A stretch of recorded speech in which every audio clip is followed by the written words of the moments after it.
प्रिय विद्यार्थियों, हम अपने पिछले वीडियो में महाकवि तुलसीदास के समन्वय साधना पर बात कर रहे थे। उसी बात को हम आगे बढ़ाते हैं। अगला बिंदु देखते हैं हम। समाज और परिवार व्यक्ति में समन्वय। सामाजिक क्षेत्र में तुलसी ने जातिगत भेदभाव की अपेक्षा समता और मानवता की उर्वर विचारधारा का पोषण किया। यद्यपि हम ब्राह्मण जाति के प्रति उनके विशेष आग्रह की उपेक्षा नहीं कर सकते, लेकिन ऐसी मान्यताओं का प्रासंगिक महत्व ही अधिक है। तुलसी के राम ने गुरु वशिष्ठ और निषादराज को समभाव से गले लगाकर जातीयता का प्रत्याख्यान किया है। ऐसा होना स्वाभाविक भी है। जाति भेद और धर्म भेद तो अपूर्णता एवं संकीर्णता के प्रतीक हैं। जो स्वयं पूर्ण है, निर्विकार है और निरपेक्ष है, उसके लिए यह भेद सांसारिक व्यवस्था निरर्थक है। तुलसी काव्य में सामाजिक समन्वय के विविध रूप दिखाई देते हैं। उन्होंने व्यक्ति की आवश्यकता, उसके कर्तव्य और सामाजिक दायित्व के मध्य समन्वय स्थापित करने का प्रयास किया। इसी प्रकार उन्होंने माता, पिता, भाई, पत्नी आदि पारिवारिक जनों के बीच में या उनके संबंधों में भी समन्वय लाने की चेष्टा की है। समाज में प्रत्येक वर्ग का व्यक्तित्व अपने कर्तव्यों का निर्वाह करे और समाज के उन्नयन में लगा रहे। इसी प्रकार नारी विषयक मान्यताओं का आदर करे। इन सब बातों का गोस्वामी तुलसीदास ने सुंदर समन्वय उपस्थित किया है। इस प्रसंग में उन्होंने त्याग, संयम तथा कर्तव्य भावना का सुंदर प्रतिपादन भी किया है। अगला बिंदु देखते हैं। संस्कृति तथा सभ्यता में समन्वय। तुलसी के काव्य में सभ्यता तथा संस्कृति के समन्वय के 3 रूप परिलक्षित होते हैं। पहला रूप है प्रवृत्ति और निवृत्ति के मध्य समन्वय, दूसरा है मोद एवं मंगल के मध्य समन्वय और तीसरा बिंदु है इसमें लोक एवं वेद के मध्य समन्वय। प्रवृत्ति और निवृत्ति का संघर्ष जैन और बौद्ध काल से चला आ रहा था। तुलसी ने दोनों के मध्य व्यवहारिक दृष्टि से समन्वय स्थापित किया और उन्होंने कहा, घर राखे घर जात है, घर छाड़े घर जाए, तुलसी घर वन बीच ही रहियो प्रेमपुर छाए।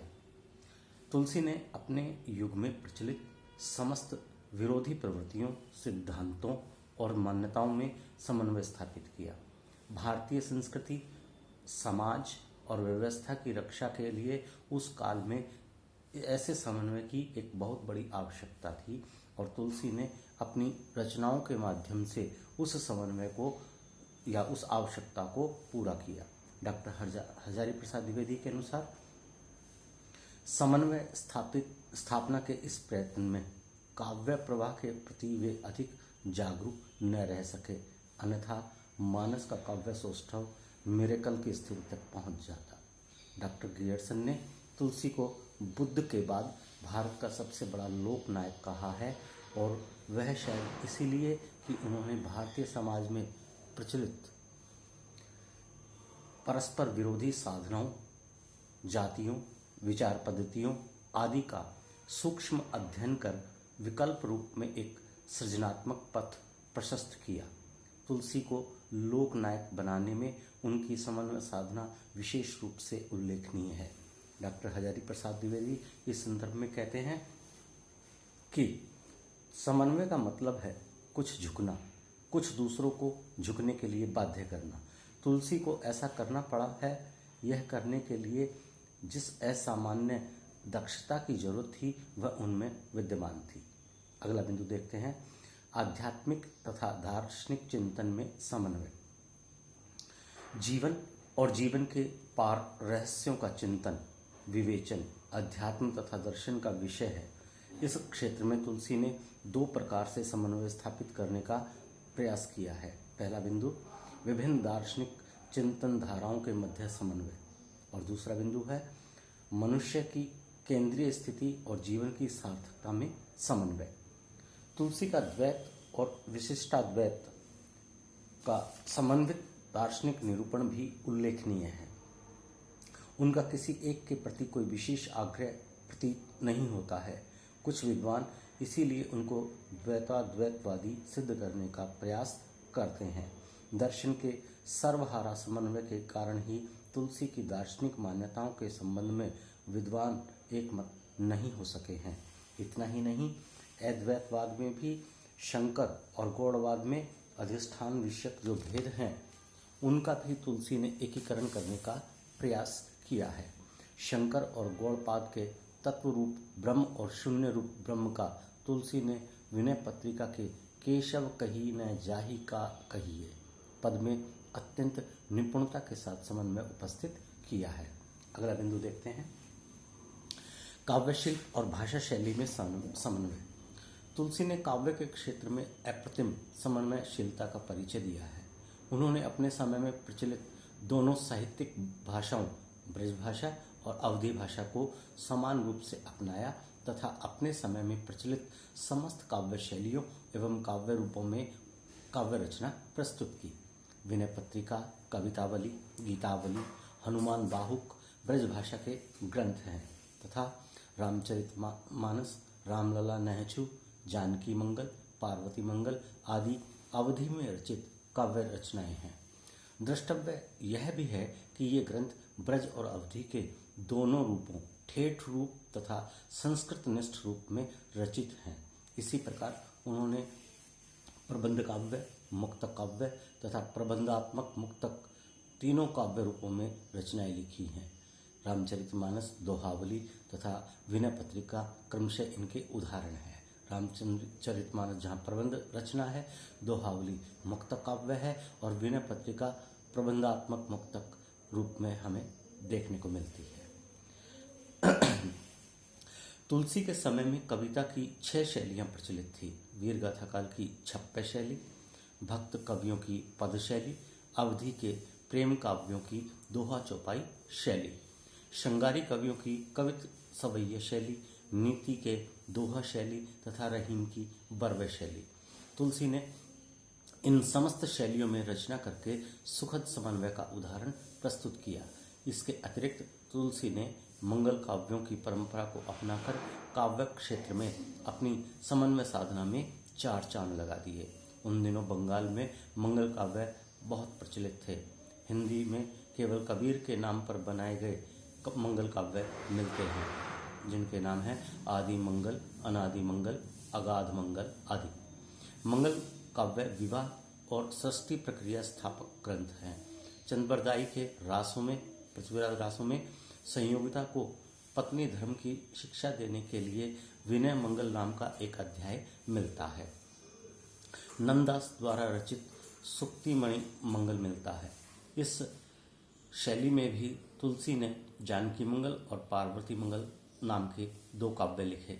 साथ ही जनता में प्रचलित सोहर, नहचू, गीत, चांवर, बेली, बसंत आदि रागों में भी राम काव्य की रचना की। काव्य के क्षेत्र में शब्द और अर्थ के पारस्परिक संबंध को लेकर अनेक विवाद उठ खड़े हुए थे। तुलसी ने इस क्षेत्र में भी अपनी समन्वयात्मक दृष्टि का परिचय दिया और कहा, गिरा अर्थ जल बीची सम कहियत भिन्न भिन्न। इतना ही नहीं, उन्होंने अपनी रचनाओं में वेद, शास्त्र, पुराण तथा साहित्य के मध्य भी समन्वय किया है। काव्य के निरूपण में भी हमें उनकी समन्वय विधायिनी प्रवृत्ति परिलक्षित होती है। उन्होंने उसमें हृदय तत्व, बुद्धि तत्व और कला तत्व तीनों के सुसंगति में समन्वय की ओर संकेत किया है और वो कहते हैं, हृदय सिंधु मति सिए समाना, स्वाति शारदा कही पुराना, जो बरखड़ बरबारी विचारू, हो ही कवित मुक्ता मति चारू, जुगत बेधि पुनि पोहि रामचरित बरताग, पर रही सज्जन विमल उर, शोभा अति अनुराग। अगला बिंदु देखते हैं इसी में, कवित्व और साधुता में समन्वय। तुलसी एक ऐसे कवि हैं जिसमें साधुता और कवित्व का अपूर्व समन्वय पाया जाता है। तुलसी में न तो धार्मिक कट्टरता है और न ही संत काव्यों की सी वाणी है। वे लोक मर्यादा के रूप में ऐसे सांसारिक चित्र अंकित नहीं करते हैं जिनमें न धर्म की भावना हो और न आध्यात्मिकता हो। उन्होंने धार्मिक विश्वासों, लोक मान्यताओं आदि विविध भावनाओं को एक सूत्र में इस तरह बांधा है कि उनमें उनका बड़ा विरोधी भी विश्वास करता है। उनकी कटु उक्तियों में भी पवित्रता तटस्थ है। यह सब तुलसी की अद्वितीय कवित्व शक्ति और अनन्य साधुता के समन्वय का ही परिणाम है कि तुलसी की रचनाएं एक ओर विमल भक्ति का प्रसार करती हैं और दूसरी ओर मानव जीवन के विविध पक्षों का स्पर्श कर उदात्त भावनाओं को जगाती हैं। अगला और अंतिम बिंदु है इसी प्रश्न में, समन्वयात्मक बुद्धि। तुलसी को लोक और वेद का अद्भुत ज्ञान था। उन्होंने ग्रंथों का पारायण और वेदों का स्वाध्याय भी किया था। उन्होंने समन्वयात्मक प्रतिभा के द्वारा अपने प्रशंसकों और विपक्षियों के बीच समान रूप से प्रशंसा बटोरी।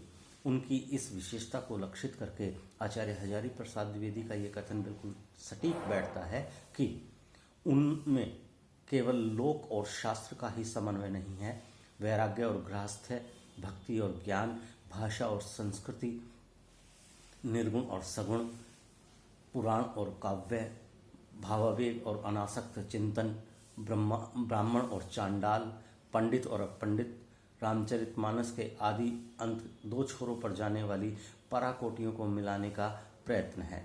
इस समन्वयात्मक प्रतिभा ने ही उन्हें हिंदी साहित्य में अन्यतम स्थान का अधिकारी बनाया है। इस प्रकार गोस्वामी तुलसीदास की रचनाओं का अनुशीलन करने से स्पष्ट हो जाता है कि उनमें यथार्थ और आदर्श का, विचार और भावना का, कवित्व और साधुता का, ज्ञान और भक्ति का, व्यक्ति और समाज का, आध्यात्मिकता और भौतिकता का अपूर्व समन्वय है। इतना ही नहीं, तुलसी ने तो पंडित मूर्ख, भक्त कर्मकांडी, राजा प्रजा, पति पत्नी आदि सभी में समन्वय स्थापित करने का प्रयत्न किया है। अपनी इस अपूर्व समन्वयात्मक प्रतिभा के कारण ही तुलसी काव्य सृष्टा के साथ साथ समाज सुधारक भी बन गए और इसीलिए वे लोकनायक के पद पर प्रतिष्ठित किए गए। तुलसी को जीवन के किसी भी क्षेत्र में अव्यवस्था पसंद नहीं थी। अपनी समन्वय शक्ति के बल पर ही तुलसी ने समूचे समाज को विशृंखल, अस्त व्यस्त और जर्जरित जो समाज हो गया था उसे एक सूत्र में बांधा। यह सब उनके निश्चल, आडंबरहीन, सरल और सच्चे साधु जीवन का प्रभाव था जो उनकी प्रसिद्धि और उनकी महत्ता को प्रदर्शित करता है। धन्यवाद।